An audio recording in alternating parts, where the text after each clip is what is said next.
Proverbs 19:21. Many are the plans in a person's heart, but it is the Lord's purpose that prevails. Maraming binabalak-balak ang tao, iniisip-isip, pero ang kalooban ng Diyos ang mananaig, ang maghahari. Ang pag-aaral natin ngayon, pinamagatan nating when interrupted. Pagka pinigil, pagka naabala, pagka hinarang. Acts 9:1-4. Samantala patuloy ang pagbabanta ni Saulo na maipapatay ang mga alagad ng Panginoon. Lumapit siya sa pinakapunong pari ng mga Hudyo at humingi ng mga sulat para sa mga sinagoga sa Damasco upang madakip niya at madala sa Jerusalem ang sinumang lalaki o babae na matagpuan niya roong kaanib sa daan ng Panginoon. Naglakbay si Saulo papuntang Damasco at nang siya'y malapit na sa lungsod, biglang kumislap sa paligid niya ang isang nakakasilaw na liwanag mula sa langit. Natumba siya sa lupa at narinig niya ang isang tinig na nagsasabi, "Saulo, Saulo, bakit mo ako inuusig?" Saul was his Jewish name at ito ang kilala nating si Paul. By the power of the temple, law of Moses, Jewish tradition, Saul was persecuting the followers of the way, the followers of Jesus, the followers of Jesusness. When people use the law against and place the law above Jesus or Jesusness, they do a Saul. They persecute Jesus himself. At dapat yan linawin natin sa simula pa lang na pagka sinisikil mo ang Jesusness, ibig sabihin, sinisikil mo ang katuruan ni Jesus, ay kinakalaban mo si Jesus. At yun ang ginagawa ni Pablo noong simula. Acts 9:5-9 sa pagpapatuloy. "Sino kayo, Panginoon?" tanong niya. "Ako si Jesus, ang iyong inuusig," tugon ang tinig sa kanya. "Tumayo ka't pumasok sa lungsod at dooy sasabihin sa iyo kung ano ang dapat mong gawin." Natigilan at hindi makapagsalita ang mga kasama ni Saulo nang marinig nila ang tinig, ngunit wala naman silang makitang nagsasalita. Tumayo si Saulo at pagmulat niya ay hindi na siya makakita. Kaya't siya inakay ng mga kasama niya at dinala sa Damasco. Hindi siya nakakita sa loob ng 3 araw at hindi rin siya kumain ni uminom. So Saul was stopped, Saul was interrupted in his project. Ang project niya, kontrahin ang Jesusness, pairalin ang Pharisiness. He was interrupted by Jesus himself. Acts 9:10-14. Sa Damasco ay may isang alagad na ang pangalan ay Ananias. Tinawag siya ng Panginoon sa pamamagitan ng isang pangitain. "Ananias!" "Ano po yun, Panginoon?" tugon niya. Sabi ng Panginoon, "Pumunta ka sa kalyeng tinatawag na Tuwid, sa bahay ni Judas, at ipagtanong mo ang isang lalaking taga-Tarso na ang pangalan ay Saulo. Siya'y nananalangin ngayon. Sa isang pangitain, nakita kanyang pumasok sa kinaroroonan niya at pinatungan mo siya ng kamay upang siya'y makakitang muli." Sumagot si Ananias, "Panginoon, marami na po akong nabalitaan tungkol sa taong ito at sa mga kasamaang ginawa niya sa inyong mga hinirang sa Jerusalem. At naparito siya sa Damasco, taglay ang kapangyarihang galing sa mga punong pari ng mga Hudyo upang dakpin ang lahat ng tumatawag sa iyong pangalan." So what Saul was doing? Implementing the law against the Jesus followers, against Jesus, against Jesusness, was called bad. Kasamaan ang itinawag. So kasamaan. It is bad to implement the law against the Jesus followers, which means implementing the law against Jesus, against Jesusness. Acts 9:15-19.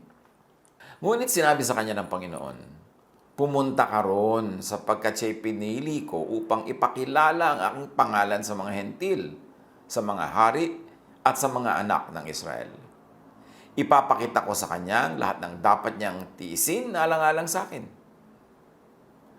Pupunta nga si Anania sa naturang bahay at pumasok dito. Ipinatong niya ang kanyang mga kamay kay Saulo at sinabi niya, "Kapatid na Saulo, pinapunta ako dito ng Panginoong Jesus na nagpakita sa iyo sa daan nang ikaw ay papunta rito. Isinugo niya ako upang muli kang makakita at upang mapuspos ka ng Espiritu Santo." Noon din may nalaglag na tila mga kaliskis mula sa mga mata ni Saulo at nakakita siyang muli. Tumayo siya at nagpabautismo.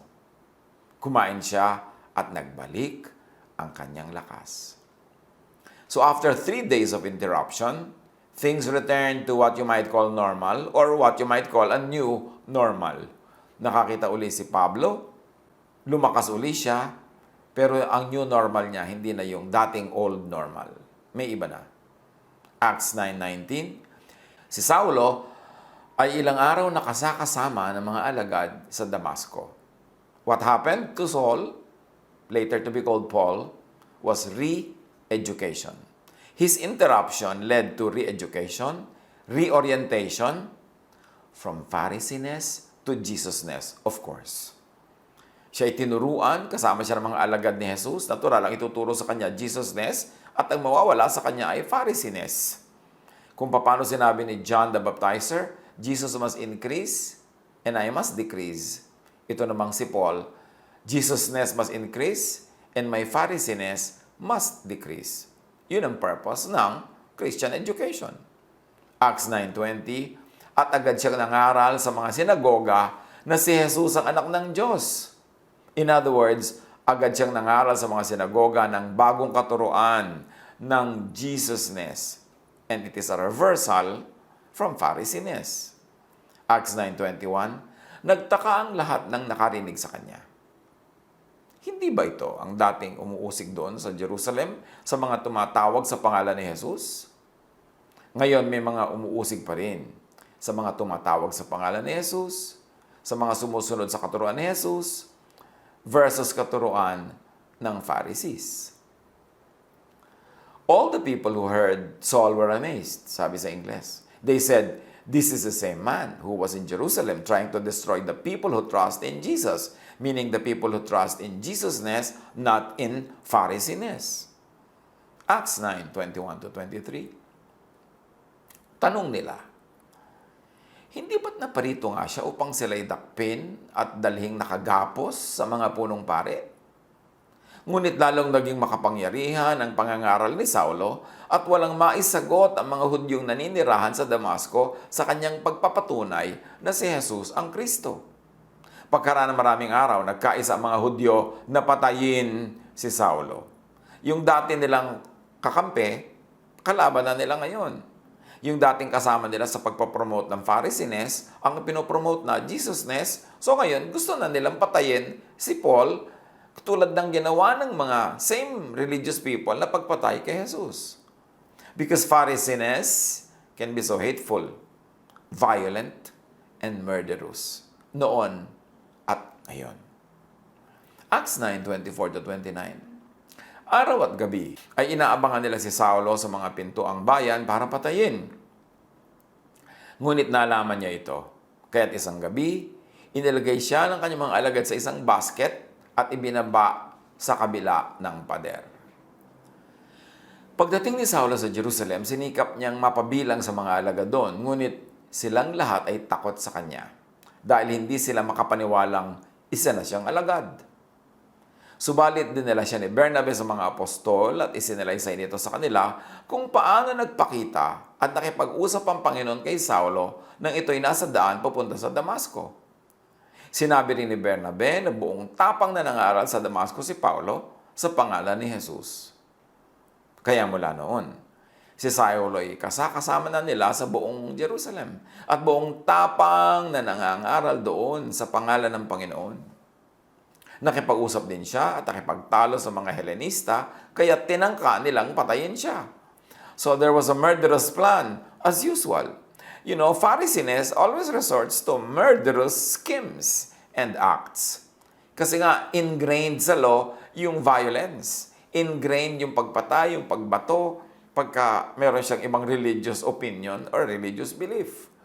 Acts 9:30, Nalaman ito ng mga kapatid, kaya't inihatid nila si Saulo sa Cesarea at pinauwi sa Tarso.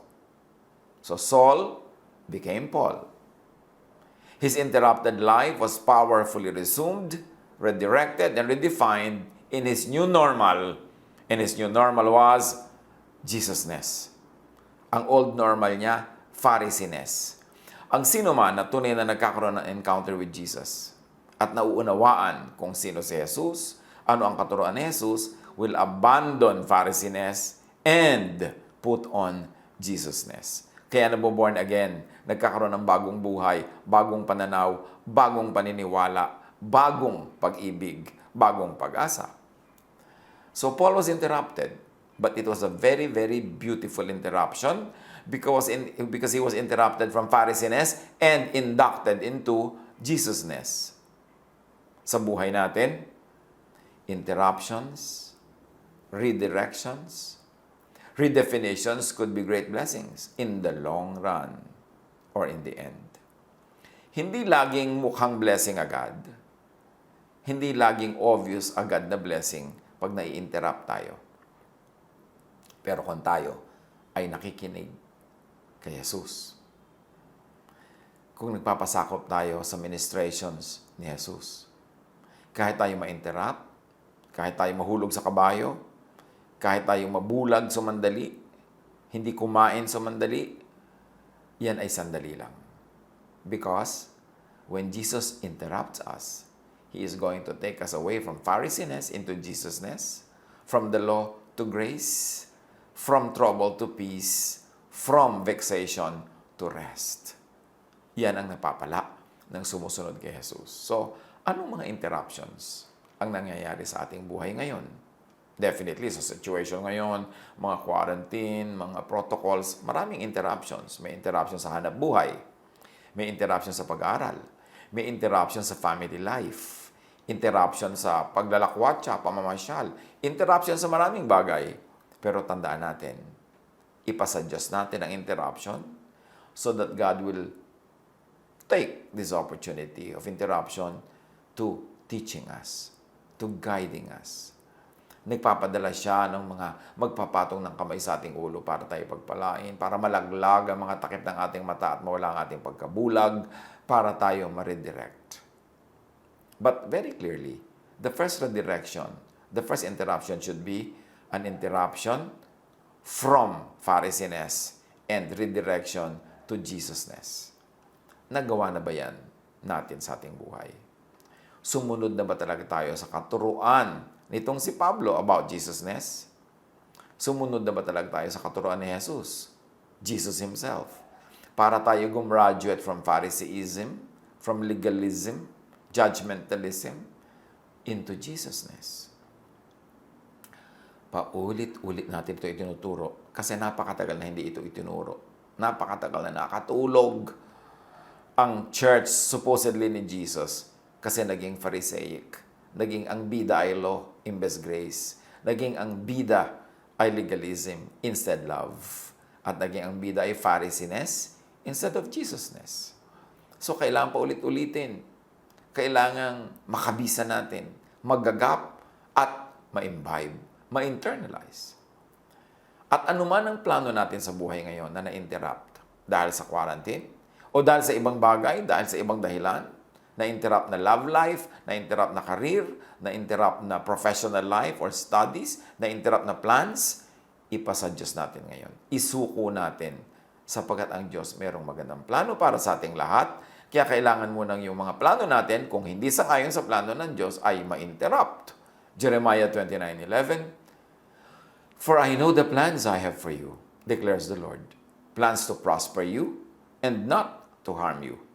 Plans to give you hope and a future." Hindi natin alam kung minsan ang sarili nating plano. At madalas, hindi naman natin alam kung anong plano ng Diyos para sa atin. Pero, alam ng Diyos ang plano niya para sa atin.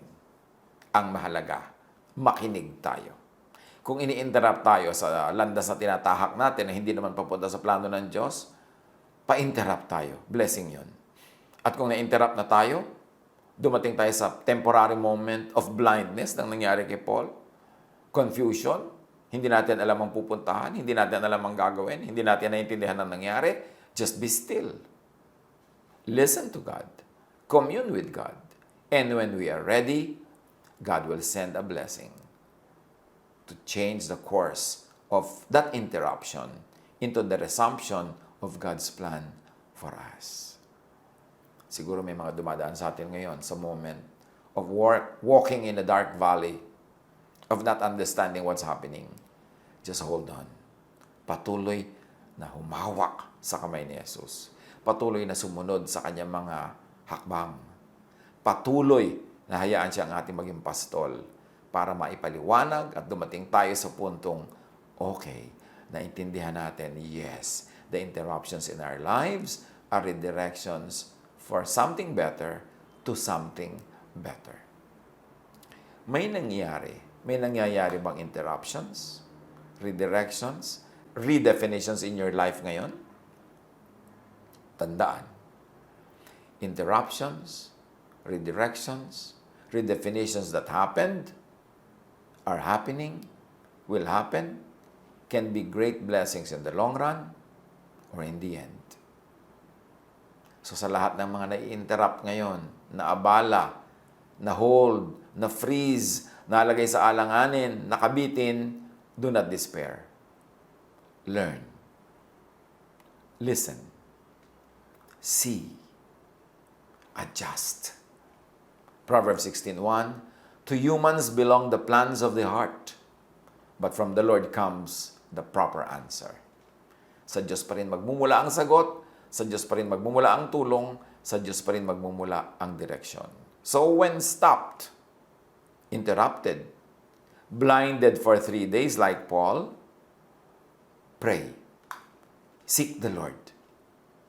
Receive ministration from the Lord's angel. Sino man yun, ano man yun na ipapadala ng Diyos, may ipapadala siya to bless us. Para tayo hanguin sa interruption, hanguin sa darkness, at akayin patungo sa liwanag. Proverbs 16:3, commit to the Lord whatever you do, and He will establish your plans. Isaiah 14:24, the Lord Almighty has sworn, surely as I have planned, so it will be. And as I have purposed, so it will happen. When reoriented, redirected, redefined, learn. Then go on your new way.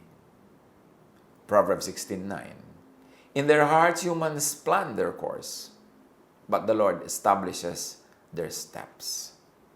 At kahit si Mao Zedong, sabi niya, 1 step backward, 2 steps forward. Hindi ko maumatas ka ng isang hakbang, ay tuloy-tuloy na ang atras. Minsan, atras ng isa, then abante ng 2 hakbang. Manalig. Magpakatibay. Hintayin yung blessing na ipapadala para matanggal ang ating darkness, ang ating blindness, mapatigil na ang ating fasting, not eating, at madala na tayo sa next step in our lives. Huwag susuko, huwag bibigay, huwag malito, huwag magpalito. At anuman ang ginagawa natin ngayon during the interruption, gawin na lang mabuti. Because it could be our redemption or it could be the stepping stone to our next journey. Ecclesiastes 9:10, whatever your hand finds to do, do it with all your might. Kung ang ginagawa mo man ngayon ay dahil lang na-interrupt ka, galingan mo pa rin. Kung ang ginagawa mo lang ngayon ay para ka lang maglibang, galingan mo pa rin. At kung ang ginagawa mo ngayon ay para mag-survive, lalo mong galingan. The Lord knows His plans for us, and His plans will prevail. Just be still and know that God is the Lord. Pagbulay-bulayan ang mga bagay na ito. At tandaan yung isa nating mahalagang lesson sa pag-aaral na ito. Get interrupted from your Pharisiness to be directed to Jesusness. At marami pang ibang lesson, pagbulay-bulayan, pag-isipan, pakinabangan. God bless us all.